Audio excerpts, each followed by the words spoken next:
Greetings and welcome again to Track versus Track. I'm joined via the great outdoors. Matt Jensen is here. I thought you were flipping me off there for a second, Matt, but out there enjoying an IPA. And for the first time on Track versus Track, Ed Hahn. How are you doing, Ed? I am doing just fine. Pleasure to be here.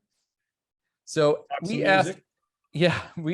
invited Ed to pick an album, as we do with first-time guests, and I could not have guessed you would have picked this album. Maybe I should have, because I know you listened to it a lot back in the college days, back in our salad days, but I would not have guessed. I never would have guessed.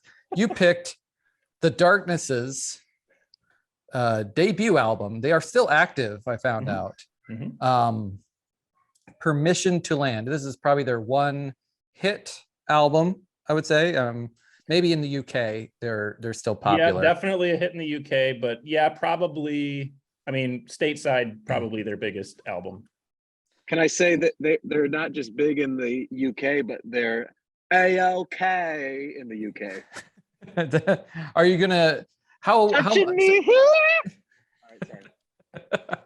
So Matt has a habit of, and I welcome it, because then I don't have to insert any music, singing along or singing some tracks. How much of this is in your range? I'd say I could, you put a gun to my head, I could sing all of these notes. I do teach elementary music, so I'm used to singing in my falsetto. Yeah. However, I don't know the songs well enough, other than that particular track, where I would be able to pull any melodies from. So please don't ask going forward. Okay. All right. Noted. Ed, why did you pick this album? Well, I'll tell you, I mean, when you invited me to the show and you said pick an album, obviously we had connected a little bit over the Huey Lewis episode, and I am a big Huey Lewis fan. But I didn't want to be derivative and pick yet another Huey Lewis album. And so I started racking my brains. I'm like, gosh, what's an album that, kind of takes me back or whatever, or, and then I was like, gosh, when I'm driving a lot, this album will come up in my playlists, or at least songs from this album, because it's driving music for me. It gets me pumped up. So I'm like, let's do it. Let's go with The Darkness. And as you said, this goes back to our college days. So absolutely, there is a direct line back to the old Wartburg. So this says 2003 Warner Music UK. So that's about the time this came out. So we would have been probably what your my senior year. Yes, your senior year, probably the time it came to the States. I have a CD of it. It's broken case. I don't know the last time I had it out, but I dug it out for the sake of this, so I could have a prop and refer to the tracks. Usually I have some idea of what Matt's impressions of an album are beforehand, but it's been radio silence. Matt, would you have preferred we've done Picture This than Permission to Land? That's a Huey album, right? Oh yeah. That's the one that came before Sports. Yeah. Well, I'm more familiar with it. I don't know if I'd prefer it though. I kind of draw the line at Sports and 4 are the two Huey Lewis albums that I enjoy. There's a few, songs on Picture This that are radio staples, working for a living, of course. I didn't mean it as a sincere question. Right, a rhetorical. So Ed and I are the same age and graduated in the same graduating class. And my history with this album, I remember it being quite popular in the late fall, early winter of 2003, because I was doing my student teaching, and I kind of had my ear on what the kids were listening. And I remember this particular album was just the rage with the high school students, as well as Fountains of Wayne, the Stacy's Mom album. I forget the Interstate Managers. Yeah. Thank you. And there was a couple other big hits that were going around that time. But the big single on this album was just, people could not get enough of it. And it was kind of the last remnants of MTV. They actually still played videos and stuff like that, pre YouTube. This is the fall and winter 2003. So I got my ear full of this song, and you know, I kind of dug this band, but I never bought the album and I never listened to anything else. And that song just kind of became a time capsule to that period in my life where I was doing my student teaching. So I appreciate Ed for suggesting this and actually giving the whole album its just desserts. But yeah, do I like, would I prefer to do this or the picture this by Huey Lewis? Only time will tell. Or as the owl says, in the Tootsie Roll, Tootsie Pop commercial. Oh no, was it the turtle that said, "Oh, I never made it without biting"? I don't know. We'll have to find out how many licks it takes actually to get to the center of this album for me. That was stupid. I'm sorry. I Yeah, shouldn't have even outdoor gone Matt down is that rabbit hole. Back to school, Matt. I think my brain's a little fried. Yeah. Oh, I'm with you. I'm with you, brother. All right, let's dive into it. Track 1 on Permission to Land is called Black Shuck. Does anyone want to start off by talking Black Shuck? I guess I can. It's kind of a goofy song. Well, but it's a goofy band. yeah. I will tell you that is in my top 3. Really? Yes. Yes. It's a real rocker, so it wouldn't surprise me if Matt did attach himself to this album, which I'm not sure if he did yet.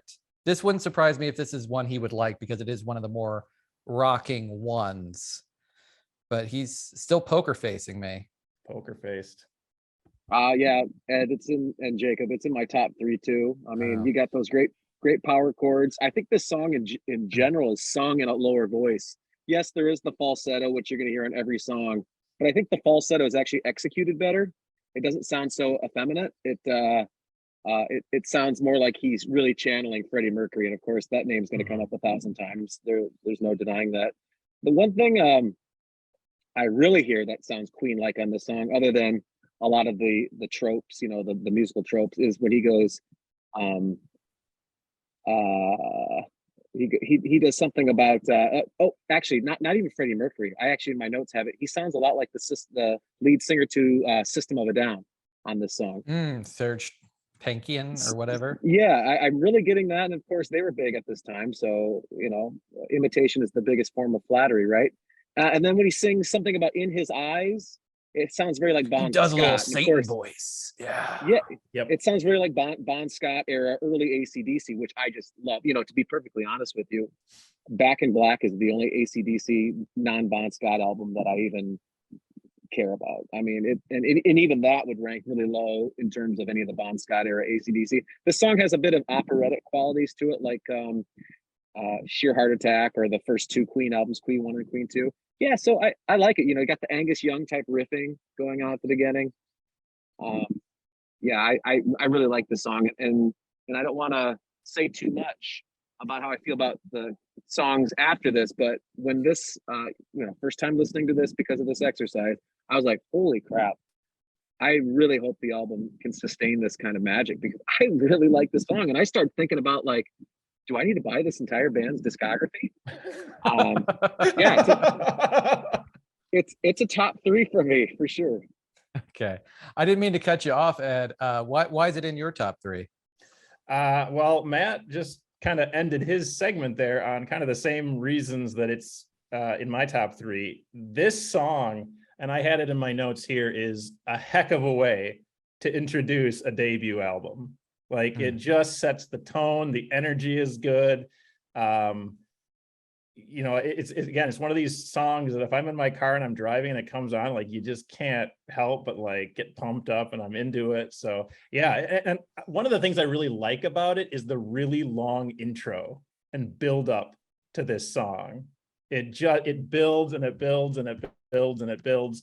And so interesting. 2 of us are wearing baseball caps here, but to let you know, so this song, I'm a baseball fan, and when in a game, if a new pitcher comes in, or you have a lot of batters that have their walk-up song, this would be my walk-up song. I have no idea what a black shuck is, but I shouldn't be questioning any of the lyrics on this. It is a pretty good. No, you should not. You're almost. It's in my middle though, and it probably should be higher because it is a song that it's more unique than other songs because he's not in the falsetto the whole time and there's some call and response to it. But I liked 5 tracks more. It's my number 6. Jacob, can I say something really quickly? Yeah, of course. Because I loved what Ed said, and I want to. The reason why I think it's in my top 3. This band is obviously known for this very eccentric, Freddie Mercury style vocal approach, right? The lead singer. That's what they're famous for. But as Ed said, he loves that long instrumental introduction. And I think maybe that's why I like the song so much, is because it doesn't feature that kind of goofy vocal. And the song can stand on its own just with how awesome those riffs are and the instrumentation and the production of it all. And I think that's what really gets me, and I think that's what I really like about this song, and maybe my top 3 songs that will be coming up later. Well, and to dovetail on that too, that's actually, I think, I just listened to it again on my drive home from work today. It's kind of a feature of the album. A lot of these songs, a lot of these tracks either have really long lead-ins or really long conclusions that just seem to go on and on. But it's a lot of energy, a lot of drama, a lot of anticipation in how they present it. And the other thought I was having as I was listening to it today is when I hear most of their tracks, like I just get the sense that they're having a lot of fun playing it. Like it just, whether or not they're a serious band or not, it's fun music. I think that's a good transition into track 2, which is called Get Your Hands Off My Woman. Get your hands off my woman. Yeah. It is a truly goofy song that's I'm gonna get this CD scratched up by the end of the time because my case is broken. So many of these songs are driven by the Justin Hawkins vocal, which is almost always in the falsetto. You were saying Freddie Mercury. I guess that's not I was thinking AC/DC. I was thinking Axl Rose.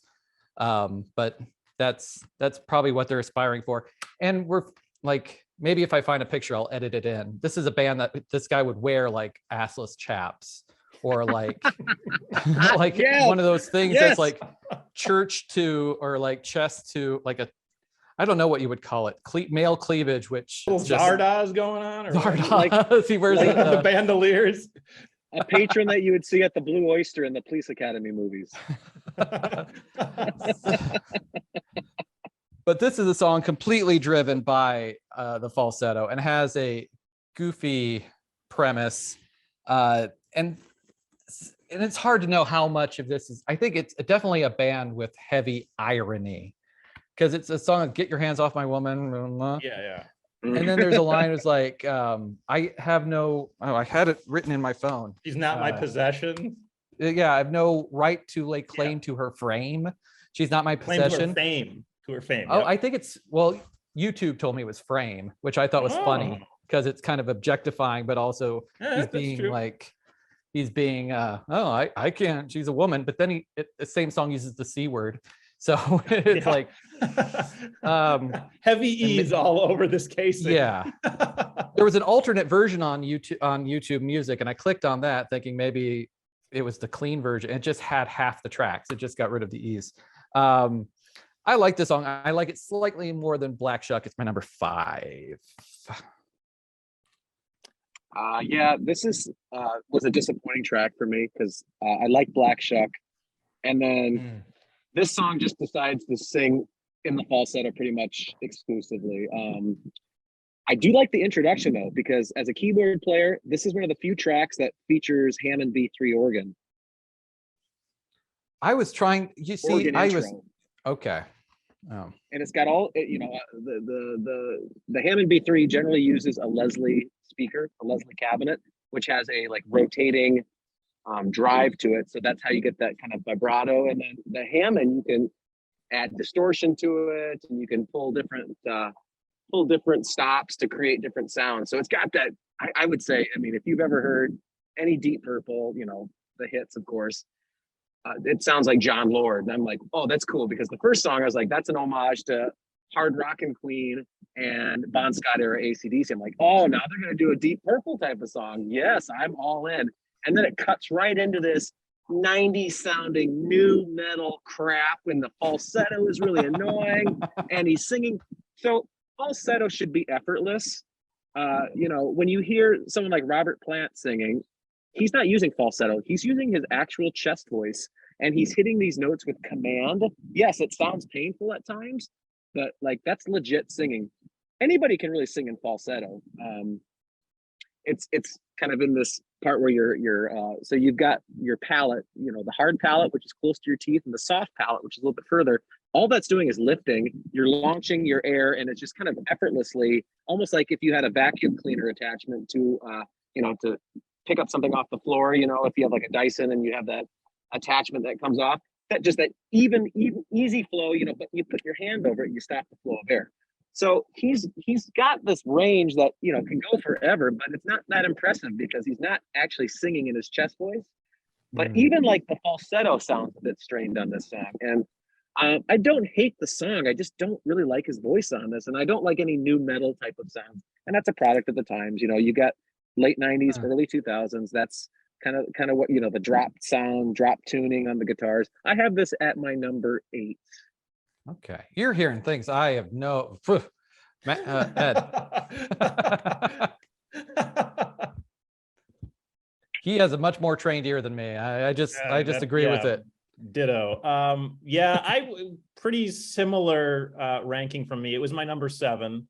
It is a silly song, covered by Ben Folds in 2004 on his Super D. I kind of remember that. Which, yeah, and it kind of makes me wonder what, you know, what got into Ben Folds and said, I got to cover this song. I mean, maybe he just thought it was goofy enough that he wanted to roll with it. I don't know, but yeah.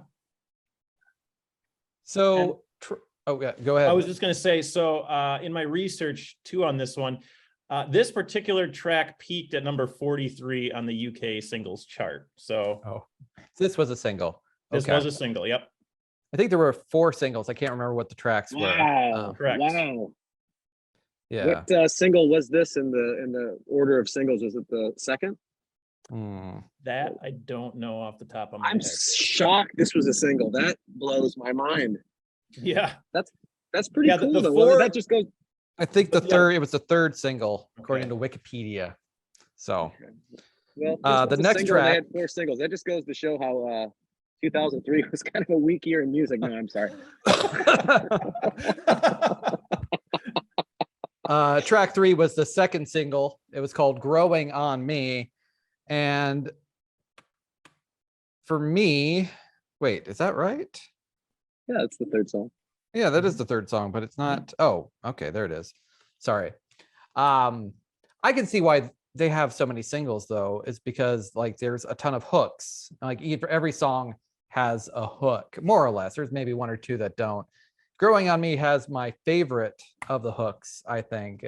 You're really growing on me, or am I growing on you? There's kind of like a call and response thing. I think it's my favorite distillation of what the darkness is. I'm showing my hand a little bit. It's in my top 3 because it's kind of a gross, jokey lyric about maybe I'm the one growing on you, but it is a catchy song. So it's in my top 3 for that. Ed, where is it for you? It is also in my top 3.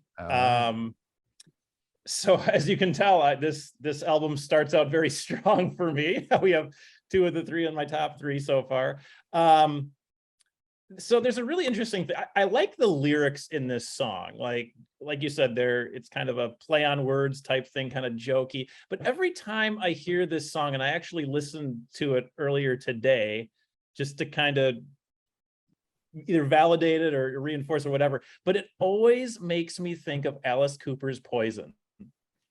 Every time I hear this song. It kind of has that monster ballad quality to it. Well, yeah. But it's like, they're kind of what the lyrics are talking about are somewhat similar. But I don't know. Every time, I don't know if it's a warranted connection or not, but every time I hear this song, Alice Cooper's Poison pops into my head. And you know, musically, I don't think those songs really are that alike. But No, yeah, but I mean, it's conceptually, I'm trying to remember how the lyrics to Poison go. But Matt, where is it for you? I have it kind of in the middle. I have it number 6. This is very mid 90s sounding to me, and I appreciate the fact that they went a different direction here. To me, it sounds like a Gin Blossom song or the Rembrandt's theme from Friends. I mean, it's got kind of this power 90s, mid 90s power pop. Now, one of my favorite bands is a band called Jellyfish. I don't know if you're familiar with them at all. They've only put out 2 albums in the early mid 90s, but it's got a Jellyfish quality, just not the quality of songwriting. Got that odd falsettos back in there. It's such a departure from the first 2 songs, which, you know, the first 2 songs I would label as hard rock, glam metal, maybe touches of new metal, touches of 70s, like Led Zeppelin, Queen, AC/DC. But this song, you know, this is just a pop song, and I appreciate it because I love the Gin Blossoms. But yeah, if that odd falsetto was cut out of it, it would be probably a top 3 for me. But that's the deal breaker. So I still like the song though, and actually, I think it's pretty obvious right now that I think this album is a-okay. So I'm not a hater on The Darkness. I think this is overall a good album. So me giving it a number 6 out of 10. I still think it's a good song. Let me ask you this: how hard was it for you to rank these tracks? It's pretty hard. Yeah, for me too. I kept going back and forth on a lot of them, especially in the middle of my list. I was just like, gosh, you know, where do I put this? And I did. I went back and forth quite a few times on some of these songs. Yeah, this wasn't going to be. Yeah. This wasn't going to be a top 3 for me, but it could have been a 4, and it could have been a 7. I mean, anywhere in between 4 to 7, this song could have slotted in on any given day. Well, 1, 2, 3, 4. We're at track 4. It was the big single in the US. I believe in a thing called love. Just listen to the rhythm of my heart. That's not the whole title. Sing it, Jacob. Yeah. I was learning more about falsetto than I ever learned in high school choir or whatever, just from you talking about vacuums or whatever. I was tempted to try it, but I'm still coming off of a little throat thing. So no, I'm not going to do it. Not going to do it. Just that's squeak. What a tease. He's gonna can't do it. Hack a lung out there. You gotta hack a lung out. Listen to the rhythm of my heart. No, I don't think I can do it. It's funny because there's a track on their second album where you've heard the second album. I have, yes. I have, but he talks about that. He basically makes fun of his own high voice in the lyrics. Oh, this is because that's where I'm at. Like, so Matt and I talk a lot about how do we listen to these records or CDs, and for this type of ranking, like if we're doing a versus another album, sometimes I'll shuffle them up, but I almost always go from beginning to end, and I think Matt does the same. And so when the voice does start to grate on me, it hasn't happened yet in the album, but it does later on, and my rankings are affected by that. But by the time I believe in a thing called love, I mean, this is the song that was a hit, and people liked what he's doing with his vocal. It's so hard to know, like if I heard it for the first time, if I would think it's funny or not. And in the context of the album, it's different than hearing it on the radio or whatever it is we heard it on in 2004. I still like it. I think it's one of the, better guitar hooks too. It's ridiculously catchy. It's my number 4 though. It's just out of my top 3. Matt, I don't think we did you yet. Yeah, I don't think Ed or myself have ranked this song yet. Sorry. It's in my top 3. I actually always liked this song. Like I said, I first became aware of it when I was student teaching, and I was like, yeah, this is pretty good. And like I said, I never bought the album, which is surprising because I was probably just dirt poor, didn't have any money to buy any physical media at that time. But this song right here, the falsetto is executed the best, and maybe they just put more money into the song or gave him more takes on the song, because the falsetto, like the production of it, sounds like it's beefier. It's not so thin, like he's double or triple tracked himself singing falsetto in the unison. And I even like that, touching me, yes, it's touching me. It sounds like Freddie Mercury. It really does. And I think that is the highest compliment you can pay not just a singer who sings at a falsetto, but a singer. You know, to say you sound like Freddie Mercury means you're the GOAT, right? I mean, that's yeah, it's a top three song, and I think if more songs had been this cool in the early 2000s, I wouldn't think that all music from the last basically 20 years was crap. Pop music, I should say, because this is sincerely a great song, and if all the songs in the album were at this quality, this would be a classic album. I mean, we would be Agreed. talking about this album as one of the greatest hard rock albums of all time. I'm not even just saying if every song was up to this level of quality. Yeah, top three, easy. And you know what? Sometimes the hit songs, as you know, Jacob, I rank really low because it's like the burnout factor. And I have heard this song 1,000 times. I mean, who hasn't? But I'm trying to separate that. And I like what you said, Jacob. Like if I'm hearing this for the first time, and I was hearing it for the first time in the context of the album, but I never got burnt out by this song. And you know, it really is like I dare say this is one of the best hard rock, glam rock songs in the past 30 years. Top three. Not a ton of glam rock music in the past 20 years, arguably. Oh, there's not a lot. Yeah. Hey, okay, huh?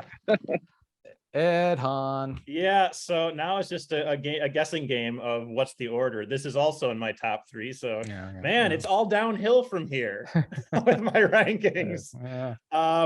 Yeah. So again, research, it peaked at number 1 in the UK. Not a surprise there. It did peak at number 9 in the US on the alternative charts, number 23 on the mainstream rock, and number 35 on mainstream top 40. So definitely their biggest hit, you know, most international success, and probably rightfully so, for all the reasons that Matt just said. It's a, you know, you don't get sick of it. At least I never did. It's just a rock solid song. It was certainly kind of, basically it carried the banner for this album.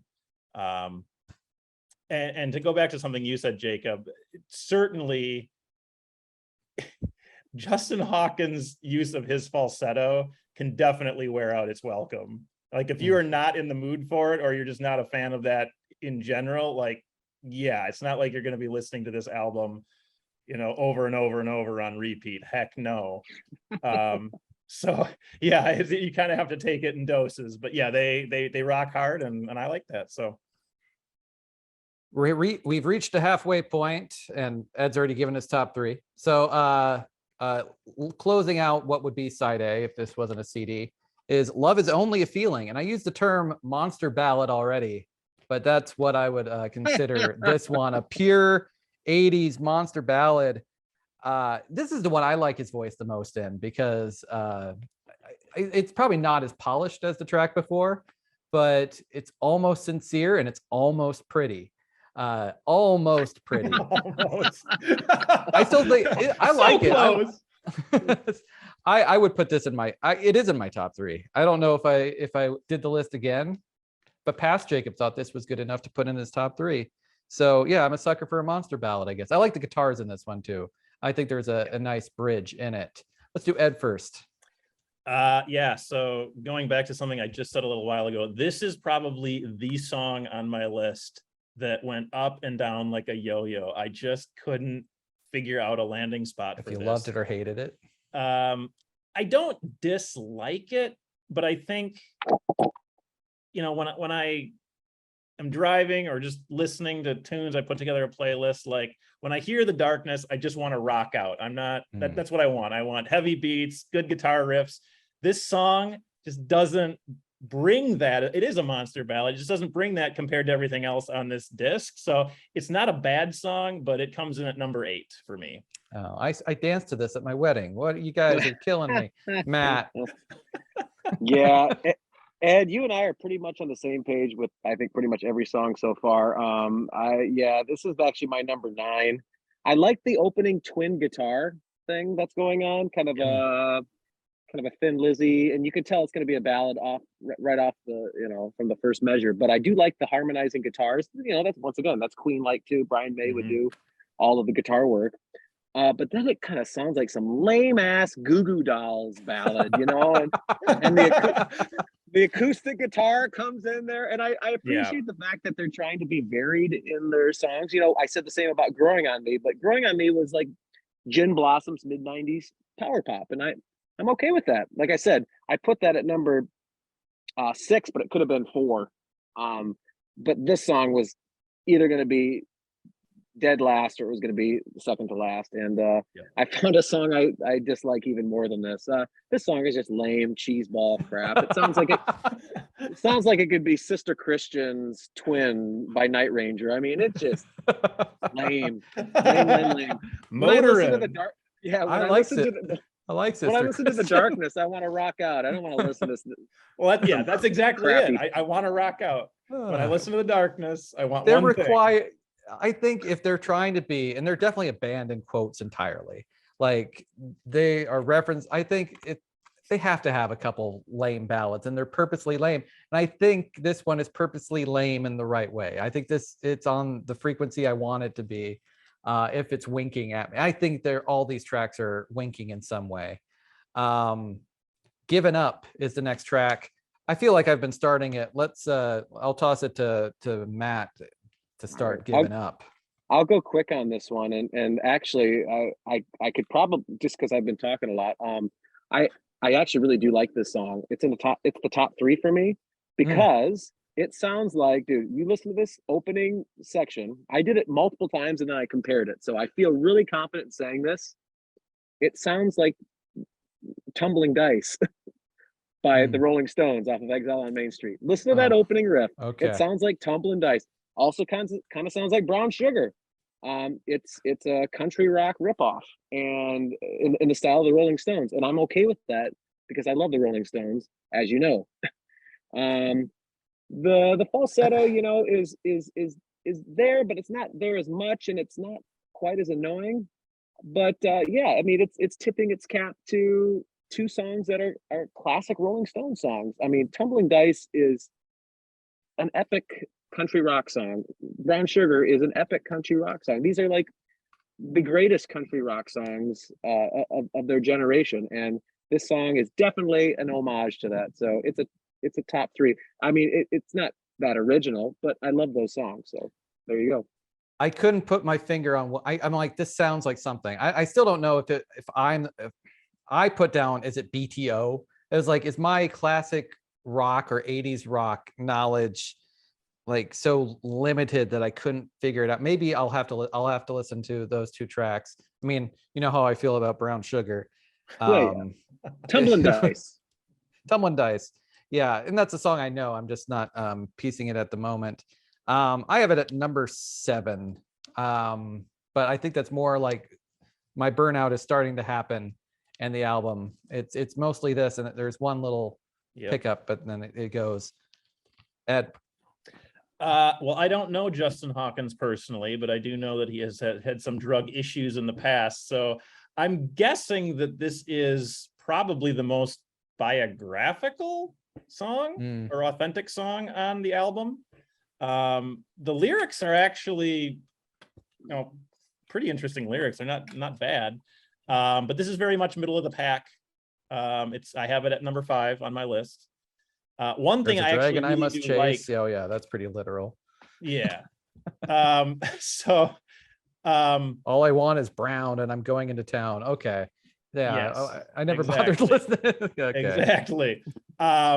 But the one thing I really do like about this song, and it's really the interplay with the next song on the album, which is Stuck in a Rut. Like when you're listening to it straight on the CD, it leads right into it. Which is, there's like no pause. It stops and boom, the next song starts. Which I don't know, I always appreciate for some reason, but yeah, very solidly number 5. Okay, let's just go to Stuck in a Rut, which I have, again, trying to pick out where I think the influences are. I thought this was like trying to be like a lesser AC, well, it wasn't trying to be a lesser AC/DC track, but that's where it landed for me.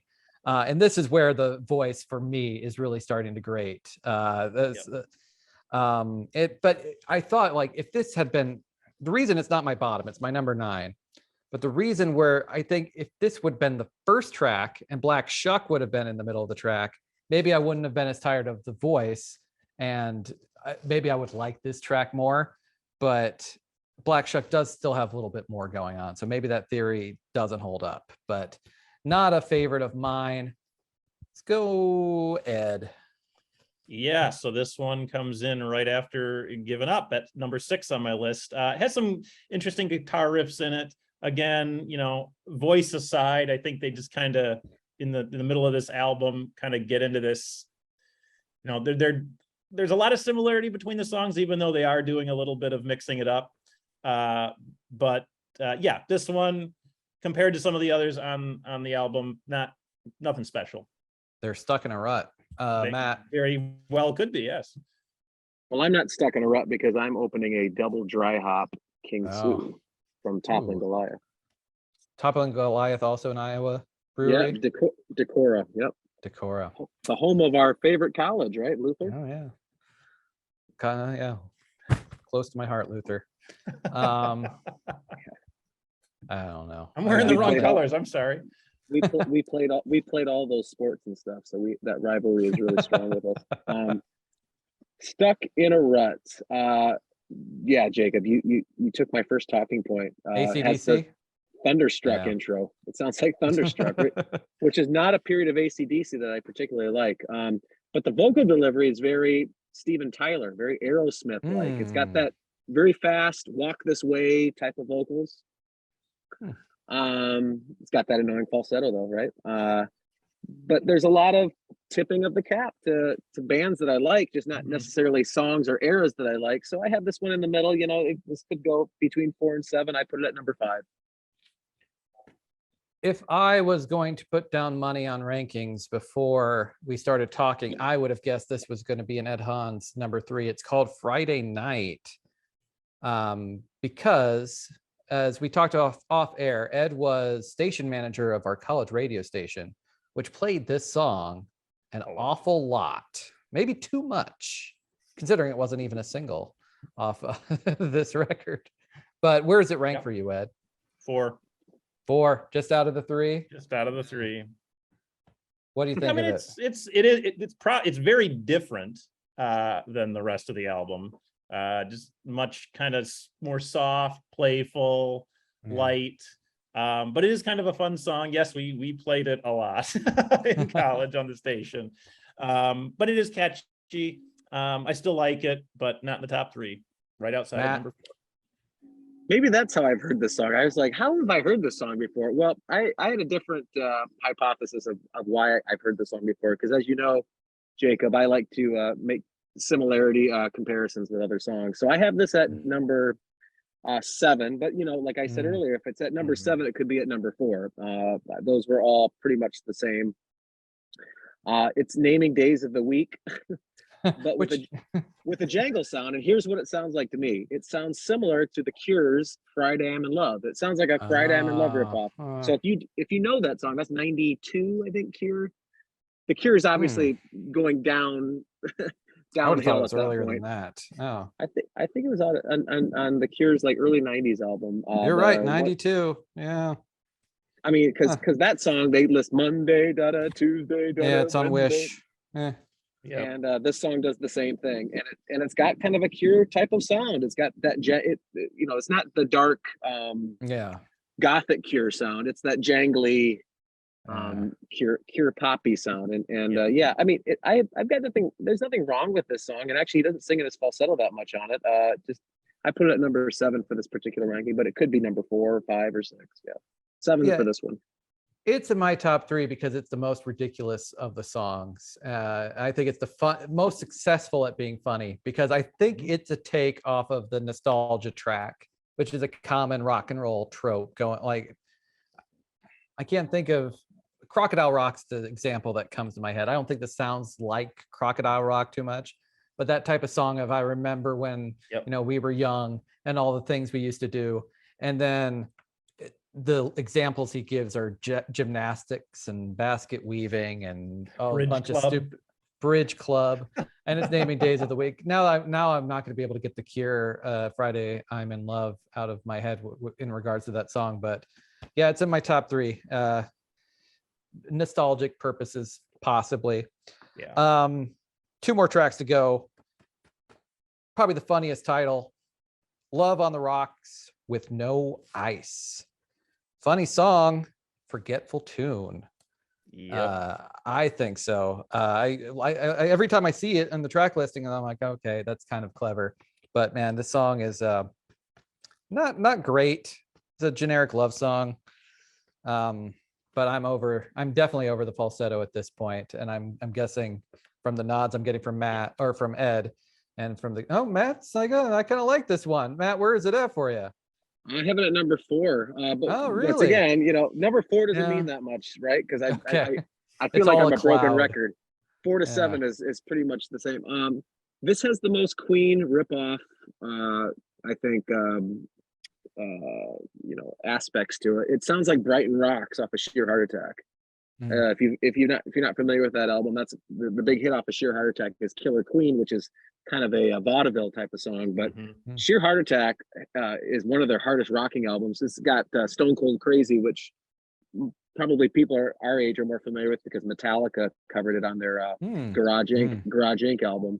But the opening track of Sheer Heart Attack is called Brighton Rock, and this sounds a lot like that. It's kind of almost like a ripoff of it, but you got lots of falsetto, and it's like he's not paying homage to Freddie Mercury with he can't hold a candle to him on this song, and but I do kind of like it because I love Queen. I love hard rock and Queen, so I put it at number 4. Ed, where does it rank for you? Number 9. I mean, you basically took my only talking point is the name of the song is clever. But yeah, if you're listening to the album straight through at this point, and the voice is starting to get pretty grating at this point. And again, why do I listen to The Darkness? I want to rock hard, and this is not rocking at all. So I just realized I had a problem. We discussed that there is a bonus track called Making Out that Matt didn't rank, didn't even listen to. Ed, did you have it in your ranking? Yeah. Oh, okay. I had it in my ranking and then took it out, but then my numbers didn't adjust right. So I said Love on the Rocks with No Ice was my bottom track. Actually, it's my number 9. So Stuck in a Rut got moved up. Holding My Own, the final track, is my least favorite track. Correct. This is the ballad that's not as good. This is a snooze and too sincere for me. Yeah. So is it everybody's bottom? Do we have 3s? Yep. It's my least favorite. Get Out When You're Ahead, Darkness, 9-album track would have been just fine. Like I said, it's just a downward trajectory from my top 3. And you guys, the last 2 songs are 11 minutes. It's a 6. The Love on the Rocks is a 6-minute song, and this is a 5-minute song. They're the 2 longest songs in the album. Yep. I think maybe they were contractually obligated to hit a certain amount. So this song, yeah, right, exactly. I mentioned what was the song that I said? Love Is Only a Feeling, right? Is that Goo Goo Dolls cheesy? This is even cheesier, and they're trying. So I don't know if you guys are familiar at all with Aerosmith's Toys in the Attic album and Aerosmith's In Rocks album. Those are their 2. I know 9 Lives. That's where my Aerosmith begins and ends, baby. Yeah, well, mid-70s Aerosmith is really good, and however you feel about 80s or 90s and 2000 Aerosmith, because I hate all that stuff. I do love a couple 70s era Aerosmith, and I'm not even talking about the hits, because I never need to hear Sweet Emotion again. I never need to hear Walk This Way again. I hate those songs. Like I'm burnt out to the point where I don't ever want to hear them again. But there's a lot of great stuff on those albums. But those 2 albums, those 2 by far the greatest Aerosmith albums, all end with a cheesy ballad. And I don't know if that's what we're trying to do here, but it really comes across as like they're trying to be, they're doing the Aerosmith approach. But it doesn't come across like Aerosmith's ballads, because Aerosmith's ballads are way better than this song. This sounds like a Kid Rock Sheryl Crow duet. Oh no! Yeah. Why did you invoke that? Yes, this song is absolutely putrid. This is the that lives under a rock. that somebody had to unearth to show the world, and God have mercy on their souls. This song is the bane of my existence. This song makes me want to bash my head into the wall, makes me want to get run over by a monster truck. Yeah, I hate this song. I love it when Matt hates a song. There's nothing I enjoy more. Backtracking a little bit though, because we just mentioned again. So "Love Is Only a Feeling." Any guesses as to where that peaked in the UK? Number one. That number one in the UK. On the UK indie and UK rock and metal. Wonder how high of a ranking Spinal Tap has gotten. Yeah, now Matt. I don't Matt, know, but that's the better of the ballads. It is. Don't do this to yourself. That shocked me, quite honestly, when I It's read my that. number 9. It's my number 9. That's true. That's Yeah, my it's number 9. 8. You're not a ballad guy. I think you would have liked Making Out if you'd listened to it. It's got a really gross lyric about getting the back of the seat all wet. But it was still in my bottom half. I had it at 6. It was solidly in the middle. Top 3, gentlemen. Ed, you're our guest. Go first. Yeah, so as I said before, this album starts off very strong for me. Black Shuck is my number 1. And as I said, it was the perfect way to introduce this album. Like it starts off rocking hard, and you just kind of hope, like Matt said, can it go on? You hope that it does. It does not, unfortunately, but it's my walk-up song if I were a baseball player. Number 2 for me was Growing on Me, which is the 3rd track on the album. And my 3rd is I Believe in a Thing Called Love. All right. My 3rd was Love Is Only a Feeling. I'm the outlier. I like the ballad. Number 2 was Friday Night, which I think is goofy and fun. And number 1 was Really Growing on Me. It really grew on me. It's the one I think defined the darkness the best. Matt, 3. Yeah, Ed, you and I have 2 out of the same top 3s. So my number 3 is Given Up. Like I said, I just love that Tumbling Dice, Rolling Stones riff. It's just such a different song on the album. Number 2, I have Black Shuck. You know, got that great Bon Scott era AC/DC, Angus Young riffs. You know, even and that little System of a Down type of vocal approach as opposed to a goofy falsetto. I didn't mind it as much. I quite like that song. I'm going to put that song on playlist, I think. And number 1, I went with the obvious choice. I mean, I thought the obvious choice for me anyway was I Believe in a Thing Called Love. You know, just a classic song of the past 25 years. I did appreciate the opportunity to revisit this record, which I don't know if I would have ever listened to it again in my living existence. So, well, I'm glad I could throw a curveball. one last jump into the weirdness of the darkness. Ed, thank you for joining us. My pleasure, guys. Thanks for having me. And thank you, anyone who watched this.